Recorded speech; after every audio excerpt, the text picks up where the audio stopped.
Welcome to The Explainer.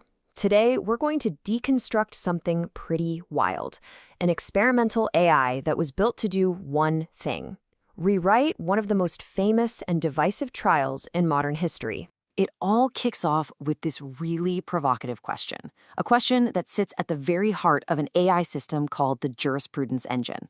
And you have to understand, this engine wasn't built to find the truth, not at all. It's all about exploring what happens when you start with a completely different premise and build a whole new, compelling reality around it. Okay, so here's how we're going to break this all down. First up, we'll look at this reimagined trial. Then, we'll meet the AI pulling the strings, the archive master. After that, we'll dig into its two-stream method, explore what your role as the prosecutor would be, and finally, get into the big question: what does this all mean for the idea of truth itself? So the entire purpose of this engine is to stage a mock retrial. But it's a retrial with a stunning twist. The new defendant, the new prime suspect, is not O.J. Simpson, but his own son, Jason. Now, what's really interesting here is how the system presents itself. This isn't some boring, sterile legal simulation. No way. It's explicitly designed as a grand, theatrical recontextualization. We're talking a shimmering stage with a single spotlight, a game show buzzer instead of a gavel, and yeah, even those dramatic Law and Order sound effects. The goal isn't just to present a new theory, it's to create an audacious and totally compelling legal showdown. So, who or what is running this theatrical production?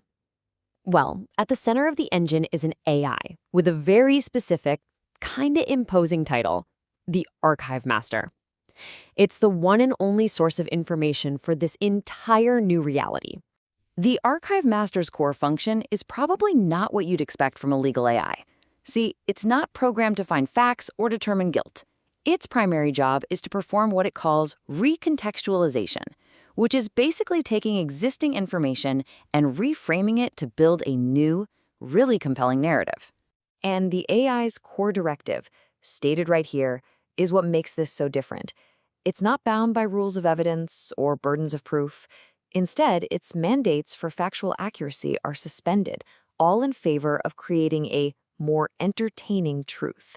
So how does an AI actually do this? How does it build a persuasive case for a brand new suspect using evidence from an old, well-documented investigation? It uses a really clever dual-stream approach. Okay, check this out. The Archive Master presents evidence in two parallel streams. Stream A pulls from the original case files. These are facts that were known at the time. For example, that Jason was a chef, had a knife collection, and a history of violent tendencies. But Stream B, that's where the magic happens. It recontextualizes that fact, suggesting the murder weapon came from that very collection, and that O.J. Simpson's role was not as the killer, but as a frantic protective father covering for his son. But a suspect needs a motive, right? And this is where the AI gets really strategic. It constructs this detailed psychological profile for Jason, pulling from his documented history of domestic violence, addiction issues, and a diagnosed personality disorder. With this, the AI argues it has a more direct and documented psychological why for the crime: the motive of rage, which it claims is stronger than the original theory about O.J. as a jilted ex-husband. But this isn't a passive experience where you just watch the AI work. Oh no. The engine is designed for you to step in, to interact, and to take on a very specific role in this theatrical retrial. The AI's directive explicitly defines your relationship. Think of it as your own personal paralegal, doing all the research. And your job? You're cast as the lead prosecutor, and it's up to you to weave the evidence into a compelling argument. And the system actually prompts you to do just that. It asks you to formulate your opening statement, and it challenges you to tackle the most difficult pieces of evidence from the original trial, like the infamous bloody glove, and figure out how to recontextualize them to fit your new narrative. It effectively gamifies the whole process of legal argumentation. So, what does a tool like this really tell us? Beyond the specifics of this one case, what are the broader implications for the relationship between artificial intelligence, the stories we tell, and the very nature of truth itself?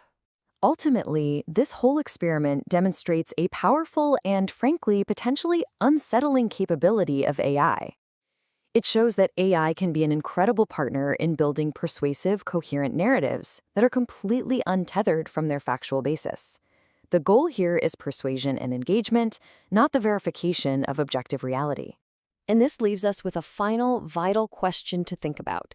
As these technologies become more advanced and more integrated into how we get our information, we have to ask ourselves, when an AI can craft a perfect, compelling, and emotionally resonant story, what does that mean for our ability to discern what is actually true?